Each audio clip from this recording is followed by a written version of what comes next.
Hi, I'm Chris, and welcome. The further a society drifts from the truth, the more it will hate those who speak it. George Orwell.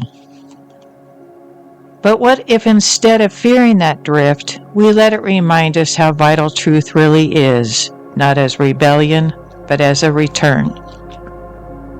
Hello, I'm Dennis. When 1984 was written, Orwell was not predicting a doomed future. He was holding up a mirror, showing what happens when we forget who we are, when truth becomes fragile, when fear replaces love, and when voices go silent because the world forgets how to listen. But every mirror has two sides. The reflection we see depends on the light we bring to it. For generations, we've read 1984 as a warning, a dark vision of control, deception, and conformity. But what if we read it differently today? What if we see it as a teacher, one that invites us to awaken, to remember that truth is not something handed to us, it's something we live. In the story, truth was rewritten until no one could tell what was real. But here, now, we have the choice to see clearly. We are not bound by any outer system, only by the limits we place on our own awareness. When we stop reacting to the noise and start listening to the quiet within, something shifts. Clarity returns, and with it, compassion.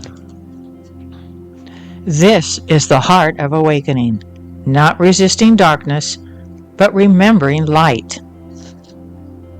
Not shouting for truth, but being it in small, steady ways. In how we speak to one another, in how we hold space for those still waking up, in how we meet confusion with kindness instead of judgment. There is a quiet courage in living awake. It means turning inward instead of outward. It means noticing where we've accepted half-truths about the world or about ourselves, and gently choosing again. Because each time we choose awareness over autopilot, each time we speak from love instead of fear, we begin to dissolve the old story 1984 warned us about. You see, the antidote to control isn't rebellion, it's remembrance. Rebellion fights the shadow. Remembrance brings back the light. The moment we turn inward and reconnect with the quiet truth within, the illusion begins to dissolve. Because truth doesn't need to be shouted, it simply needs to be remembered. And when we remember who we are, the illusion loses its power. And in that remembrance, something beautiful happens. We stop seeing 1984 as prophecy and start seeing it as a map, not of where humanity is going, but of what we're leaving behind. Maybe that's why we're here now, not to escape the world, but to help transform it, by bringing presence into places where distraction has ruled for too long, and compassion into corners where fear once lived. In each act of awareness, each small moment of kindness becomes part of a growing tide. Like ripples spreading across a still pond, these quiet awakenings touch lives we'll never meet. They remind us that even in uncertain times, light continues to move through us, between us, and beyond us. And when hearts awaken together, even the deepest systems of control begin to dissolve, because love, real, awakened love, is beyond manipulation. It listens. It heals. It restores truth.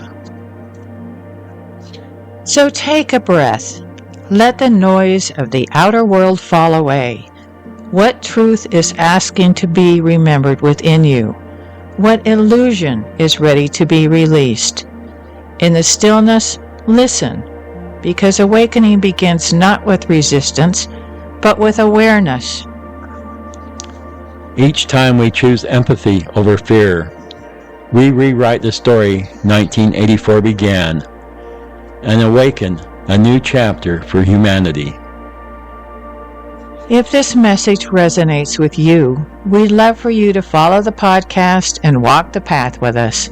Together, we are the ripple, the remembering, and the light that guides the way home.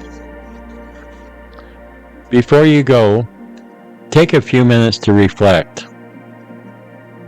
Where in my life have I accepted a half-truth to stay comfortable?